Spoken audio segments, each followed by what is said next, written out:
جوانو، یہ زندگی اللہ تعالیٰ کی طرف سے انمول تحفہ ہے۔ یہ زندگی عظیم نعمت ہے۔ اگر تم اسے ضائع کر دو گے، کسی بھی کام پر نہیں لگاؤ گے، نہ دنیا میں نہ آخرت میں، بلکہ سستی میں، کاہلی میں، لاپرواہی میں، غفلت میں اگر تم اس قیمتی زندگی کو گزار دو گے، ضائع کر دو گے، تو پھر قیامت کے دن تمہیں شرمندگی کا سامنا نہیں کرنا پڑے گا۔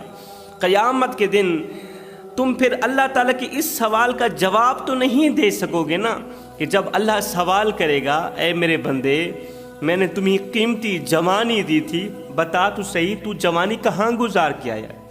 اور تیری جوانی کہیں چوک پر تو نہیں گزری، تیری جوانی لاپرواہی میں تو نہیں گزری، اور تیری جوانی کہیں غفلت میں تو نہیں گزری، اور اپنی جوانی گناہوں میں تو نہیں گزار کے آیا، شراب پینے میں تو نہیں گزار کے آیا، زنا کرنے میں تو نہیں گزار کے آیا، اپنی جوانی کسی کی بیٹی کی عزت لوٹنے میں تو نہیں گزار کے آیا۔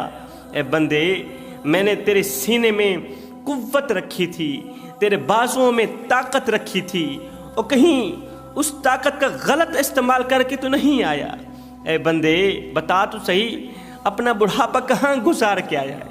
میرے نبی نے فرمایا، دنیا کا سب سے بڑا بدبخت انسان ہے وہ جس کی داڑھی چٹی ہو گئی ہے، ہاتھ ہیں کانپتے ہیں، کان ہیں سننے سے معذور، آنکھیں ہیں دیکھنے سے معذور، کمر جھک گئی ہے، گردن جھک گئی ہے، بوڑھا ہو چکا ہے، اولاد کی اولاد جوان ہو چکی ہے، مگر افسوس آج بھی وہ گناہوں سے باز نہیں آ رہا، آج بھی وہ کالے کرتوتوں سے باز نہیں آ رہا۔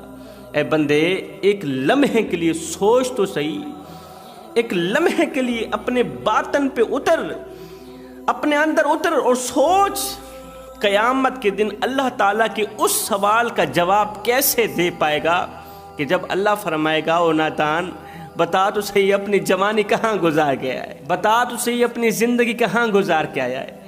اگر تو اللہ تعالیٰ کی اس سوال کا صحیح طرح سے جواب نہ دے پایا تو پھر شرمندگی کے سوا کچھ نہیں ہوگا، پھر ندامت کے سوا کچھ نہیں ملے گا، افسوس کے سوا کچھ نہیں ملے گا، پھر تمہیں کم و بیش 1,24,000 رسولوں اور پیغمبروں کی امتوں کے سامنے شرمندہ کیا جائے گا، ذلیل و رسوا کیا جائے گا۔ اس دن جہنم سامنے ہوگی، جہنم کی آگ سامنے ہوگی، جہنم کا عبرت ناک منظر سامنے ہوگا، بندہ حسرت بھری نگاہوں سے دیکھے گا، افسوس بھری نگاہوں سے دیکھے گا، پھر کہے گا، ہائے اللہ، ایک بار پھر سے مجھے 2-4 دن کی زندگی دے دے، اب میں زندگی میں بس تجھے ہی یاد کروں گا، زندگی میں نماز پڑھوں گا، صرف ایک بار مجھے واپس دنیا میں بھیج دے، اب میں نماز پڑھوں گا، اب میں قرآن پڑھوں گا، اب میں تجھے اور تیرے رسول کو راضی کروں گا۔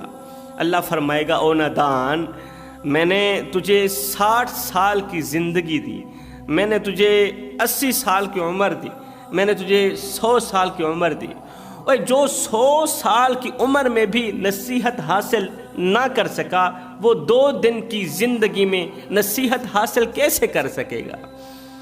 میں نے اپنے نبی کو بھیجا تھا تیرے پاس، اپنے محبوب کو بھیجا تھا نصیحتیں کرنے کے لیے، پچھلی امتوں کے سبق آموز عبرت ناک واقعات سنانے کے لیے، پچھلی امتوں کو میں نے کس طرح تباہ کیا، کس طرح برباد کیا، یہی نصیحتیں سنانے کے لیے میں نے اپنے محبوب کو بھیجا تھا۔ ساری زندگی میرا محبوب تمہیں نصیحتیں کرتا کرتا واپس میرے پاس چلا آیا، لیکن افسوس تم نے نصیحتیں حاصل نہ کی، اپنی زندگی غفلت میں گزار دی۔ آج تباہی کے سوا کچھ نہیں ہوگا، آج شرمندگی کے سوا کچھ نہیں ہوگا۔ ایک اللہ والے نے کسی جنازے میں شرکت کی، جنازہ پڑھنے کے بعد میت کو دفنایا، میت کو دفنا دینے کے بعد اللہ والے نے تمام لوگوں کو مخاطب ہو کر کہنے لگا کہ بھائیو، اگر یہ مرنے والا، اس دنیا فانی سے رخصت ہونے والا، جس کا ابھی ہم نے جنازہ پڑھا ہے، جس کو ابھی ہم نے دفنایا ہے، مٹی کے سپرد کیا ہے، اگر یہ اللہ کے حکم سے واپس دنیا میں آ بھی جائے، بتاؤ تو صحیح اب یہ کیا کرنا پسند کرے گا؟ اپنی زندگی میں یہ کیا کرنا پسند کرے گا؟ لوگوں نے کہا، جی اب یہ قرآن پڑھنا پسند کرے گا، اگر یہ دنیا میں واپس پلٹ کر آ بھی جائے تو یہ توبہ کرنا پسند کرے گا، استغفار کرنا پسند کرے گا، اللہ کو راضی کرنا پسند کرے گا۔ یہ سن کر اللہ والا رو کر کہنے لگا، بھائیو مرنے والا تو یہ کام نہ کر سکا، تم ضرور کر لینا۔ مرنے والا تو نماز نہ پڑھ سکا، تم ضرور پڑھ لینا۔ مرنے والا تو قرآن نہ پڑھ سکا، تم ضرور پڑھ لینا۔ آج تمہارے پاس وقت ہے جوانو، آج اللہ کی ذات آوازیں دے رہی ہے، اے بندے اللہ کی ذات سے صلح کر لے، اللہ تعالیٰ سے صلح کر لے۔ اللہ تعالیٰ تم سے صلح کرنے کے لیے تیار بیٹھا ہے، وہ تم سے صلح کرنا چاہتا ہے، وہ رب ہو کر تم سے صلح کرنا چاہتا ہے۔ تم بندے ہو کر، غلام ہو کر، 2% کے لوگ ہو کر اللہ سے صلح نہیں کرنا چاہتے۔ تم کہتے ہو نہیں ہم ہرگز توبہ نہیں کریں گے۔ ایک بار توبہ کر لی پھر گناہوں کی لذت کون چکھے گا؟ گناہوں کی لذت پھر ہمیں نصیب نہیں ہوگی، لہٰذا ہم گناہوں کی لذتوں کو نہیں چھوڑنا چاہتے۔ گناہوں کی لذت میں ہی ہمیں لذت ملتی ہے، سکون ملتا ہے، قرار ملتا ہے، ہمیں اطمینان ملتا ہے۔ ایک وقت آئے گا، وہ وقت آنے والا ہے، آنے والا ہے وہ وقت، بس سانسوں کے رکنے کی دیر ہے، آنکھوں کے بند ہونے کی دیر ہے، موت کے آنے کی دیر ہے۔ جب تم قبر میں جاؤ گے پھر تم اللہ سے صلح کرنا چاہو گے، تم اللہ کو راضی کرنا چاہو گے، تم ناراض رب سے صلح کرنا چاہو گے، لیکن وہ آواز دے گا نہیں نہیں، اب صلح کے دروازے بند ہو چکے ہیں، اب تمہارے لیے صلح کے دروازے بند ہو چکے ہیں، اب میری تم سے صلح بالکل نہیں ہوگی۔ اللہ فرماتا ہے زمین سے لے کر آسمان تک کے برابر گناہ کرو، درختوں کے پتوں کے برابر گناہ کرو، شرق سے لے کر غرب تک، غرب سے لے کر شرق تک، شمال سے لے کر جنوب تک گناہ کرو، میری زمین گناہوں سے بھر دو، دھرتی گناہوں سے بھر دو، جاؤ میں رب تمہیں معاف کر دوں گا۔ اتنے بڑے پاپی کو بھی میرا رب معاف کر دے گا، اتنے بڑے گنہگار کو بھی میرا رب معاف کر دے گا، مگر میرا اللہ فرماتا ہے کان کھول کر سن لو، غیرت کے کانوں سے سن لو، 2 باتوں پر میں کبھی بھی کمپرومائز نہیں کروں گا۔ اللہ وہ 2 باتیں کون سی ہیں؟ اللہ فرماتا ہے سب سے پہلی بات تو یہ ہے، یہ 4 انچ کی پیشانی میں رب کے سوا کسی غیر کے آگے مت جھکانا، کسی اور کے آگے مت جھکانا۔ دوسری بات، اپنے والدین کو دکھ مت دینا، والدین کو درد مت دینا۔ اب جن چیزوں سے اللہ تعالیٰ نے ہمیں روکا ہے کہ اگر تم یہ گناہ کرو گے میری تم سے کبھی بھی صلح نہیں ہو پائے گی، میں تم سے کبھی بھی کمپرومائز نہیں کروں گا۔ پہلی بات، یہ 4 انچ کی پیشانی کسی غیر کے آگے نہیں جھکانا۔ آج دیکھتے نہیں ہیں، تھوڑی سی پریشانی آتی ہے، تھوڑا سا برا وقت آتا ہے زندگی میں، تھوڑی سی مصیبت آتی ہی کیا ہے تو ہم اللہ کی چوکھٹ پر جانے کے بجائے نمبردار کی چوکھٹ پر جاتے ہیں، چودھری کی چوکھٹ پر جاتے ہیں، بھیک مانگتے ہیں، ہاتھ پھیلاتے ہیں، سر جھکاتے ہیں، ہماری یہ پریشانی دور کر دو، یہ مصیبت ہم سے دور کر دو۔ نہ بندے نہ، جب برا وقت آئے، جب زندگی میں پریشانیاں آئیں، مصیبتیں آئیں، دکھ آئیں، درد آئیں، تکلیفیں آئیں، تو تکیے پر رونے سے کہیں زیادہ بہتر ہے سجدوں پر رو لیا کریں، اس سے اللہ بھی راضی ہو جائے گا اور تمہاری پریشانی بھی دور ہو جائے گی۔ اب اللہ تعالیٰ نے دوسری چیز سے سختی سے منع کیا، اگر یہ گناہ کرو گے میری تم سے کبھی بھی صلح نہیں ہو پائے گی۔ دوسرا گناہ، والدین کو دکھ دینا، والدین کو درد دینا۔ آج ہر ایک گھر میں بوڑھا باپ پریشان ہے، گھر گھر میں بوڑھی ماں پریشان ہے۔ باپ پریشان کیوں؟ اس لیے کہ آج اولاد جوان ہو گئی ہے، آج اولاد بوڑھے باپ کو اس کی غربت کے تانے دیتی ہے۔ وہ بوڑھے بتا تو صحیح تو نے ہمارے لیے کون سے مربع بنائے، کون سی جائیدادیں بنائی؟ وہ خدا بخش مرا تھا، اپنی اولاد کے لیے مربع چھوڑ کے گیا، جائیدادیں چھوڑ کے گیا، زمینیں چھوڑ کے گیا۔ وہ بوڑھے بتا تو صحیح تو نے ہمارے لیے کیا کیا، تو نے ہمارے لیے کون سے مربع بنائے، کون سی جائیدادیں بنی؟ میں نے کہا او نادان، اگر اللہ نے تجھے حضرت انسان بنایا ہے، اگر اللہ نے تجھے فرشتوں والی عقل دی ہے، اگر اللہ نے تجھے عقل سلیم عطا کی ہے، تو پھر غیرت کے کانوں سے سن، تیری جوانی ہی تیرے بوڑھے باپ کے لیے سب سے بڑا خزانہ ہے۔ بوڑھے باپ کا سب سے بڑا خزانہ، سب سے بڑی دولت تو تو ہے، اور تو کہہ رہا ہے اپنے بوڑھے باپ کو کہ وہ بوڑھے بتا دو صحیح تو نے میرے لیے کون سے مربع بنے۔ بوڑھے باپ کی زمین تو ہے، بوڑھے باپ کی جائیداد تو ہے۔ بوڑھے والدین کو رلا کے، والدین کو دکھ دے کر، درد دے کر تم اللہ سے زبردستی سے عذاب کیوں لینا چاہتے ہو؟ کیوں اپنے اوپر عذاب کی بارش برسانا چاہتے ہو؟ کیوں جہنم کا ایندھن بننا چاہتے ہو؟ کیوں اپنی نماز، روزہ، حج، زکوٰۃ ضائع کرنا چاہتے ہو؟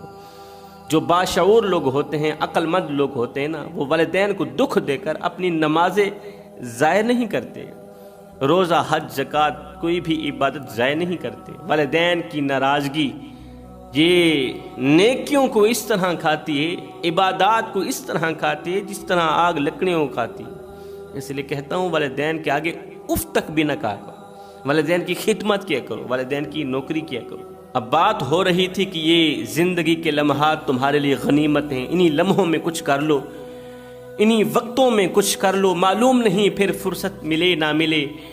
وہ ایک نبی تھے، ایک نبی کی حضرت اسرائیل علیہ السلام سے ملاقات ہوئی۔ نبی نے حضرت اسرائیل علیہ السلام سے پوچھا، اے اسرائیل، تو ایسے ہی اچانک آتا ہے، آ دھمکاتا ہے، روح نکال کے چلا جاتا ہے، ماؤں سے بچے چھین کے چلا جاتا ہے، بچوں کو یتیم کر کے چلا جاتا ہے، بچوں کے سر پر چھت اکھاڑ کے چلا جاتا ہے، بچوں سے ان کے باپ کو جدا کر دیتا ہے، بچوں سے ماؤں کو جدا کر دیتا ہے، اچانک آ کر دھمکاتا ہے۔ جبکہ دنیا کا دستور یہ ہے، دنیا کا قاعدہ یہ ہے کہ جب کسی شخص کو کسی جگہ سے ہٹانا ہو تو پہلے اس کے پاس نوٹس بھیجا جاتا ہے۔ تو نوٹس بھی نہیں بھیجتا، اچانک نازل ہو جاتا ہے، روح نکال کے چلا جاتا ہے۔ تم بھی عجیب طرح کی مخلوق ہو نا۔ تو حضرت اسرائیل علیہ السلام نے عرض کی، اے اللہ کے نبی، تم کہتے ہو کہ میں نوٹس نہیں بھیجتا، سنو، جتنے نوٹس میں بھیجتا ہوں دنیا کی کوئی بھی عدالت اتنے نوٹس نہیں بھیجتی۔ نبی نے فرمایا، نبی نے پوچھا وہ کیسے؟ اسرائیل علیہ السلام نے کہا، یہ جو بیماری ہے نا یہ میرا نوٹس ہے، اولاد کی اولاد کا جوان ہو جانا یہ میرا نوٹس ہے، کمر کا جھک جانا یہ میرا نوٹس ہے، داڑھی کا سفید ہو جانا یہ میرا نوٹس ہے، بالوں کا سفید ہو جانا یہ میرا نوٹس ہے، ہاتھوں کا کانپنا یہ میرا نوٹس ہے، اٹیک ہونا یہ میرا نوٹس ہے۔ میں تو نوٹسوں کی بارش کر دیتا ہوں، میں کیا کروں کہ میرے ان نوٹسوں کا کوئی نوٹس ہی نہیں لیتا۔ لوگ اس قدر نادان ہو چکے ہیں، اس قدر غفلت میں پڑے ہوئے ہیں، اس قدر دنیا کی مستیوں میں مست ہیں کہ میرے ان نوٹسوں کا کوئی نوٹس ہی نہیں لیتا۔ شروع میں اللہ تعالیٰ نے بیماری کو پیدا نہیں کیا تھا، کوئی بھی بیمار نہیں ہوتا تھا، کوئی بھی انسان بیمار نہیں ہوتا تھا، نہ تو بخار آتا تھا، نہ زکام ہوتا تھا، نہ کھانسی ہوتی تھی، کچھ بھی نہیں ہوتا تھا۔ اور حضرت اسرائیل علیہ السلام انسانی روپ میں آتے تھے، روح نکال کے چلے جاتے تھے۔ اب جب یہ ماؤں کی گود سے بچے چھینتے، روح نکالتے، تو میں حضرت اسرائیل علیہ السلام کو گالیاں دیتی تھی، بد دعائیں دیتی تھی۔ بہنیں بھی حضرت اسرائیل علیہ السلام کو گالیاں دیتی کہ تیری وجہ سے ہم سے ہمارا بھائی چھین لیا گیا، ہم سے ہمارا بیٹا چھین لیا گیا۔ بہنیں، بھائی، باپ حضرت اسرائیل علیہ السلام کو بد دعائیں دیتے اور اسرائیل علیہ السلام کے پیچھے بھاگتے مارنے کے لیے۔ ایک دن اسرائیل علیہ السلام نے اللہ کی پاک بارگاہ میں التجا کی، درخواست کی، اللہ تیرے لوگ مجھے مارتے ہیں، تیرے بندے میرا گلہ کرتے ہیں، شکوہ کرتے ہیں، مجھے برا بھلا کہتے ہیں۔ اللہ تعالیٰ نے اسی دن سے علاج یہ کیا کہ حضرت اسرائیل علیہ السلام کو گالیوں سے بچانے کے لیے، مار پیٹ سے بچانے کے لیے میرے اللہ نے بیماری کو پیدا کر دیا۔ بیماری پیدا ہو گئی۔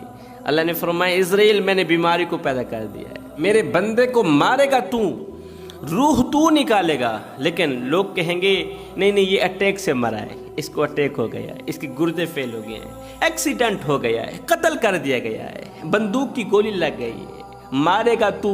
لوگ کہیں گے اس کو فلاں بیماری لگ گئی تھی، فلاں بیماری لگ گئی تھی، بیماری نے ختم کر دیا، بیماری نے اندر سے کھوکھلا کر دیا۔ لوگ بیماری کو برا بھلا کہیں گے، تجھے برا بھلا نہیں کہیں گے۔ تو جوانو یہ زندگی کے لمحے تمہارے اور میرے لیے غنیمت ہیں. خدا را اپنی آخرت کو بہتر بناؤ. ان لمحوں میں اللہ اور اس کے رسول کی محبت اپنے دل میں بٹھا لو. معلوم نہیں پھر اس طرح کے میلے ملے نہ ملے، معلوم نہیں پھر یہ زندگی کے لمحے ملے نہ ملے.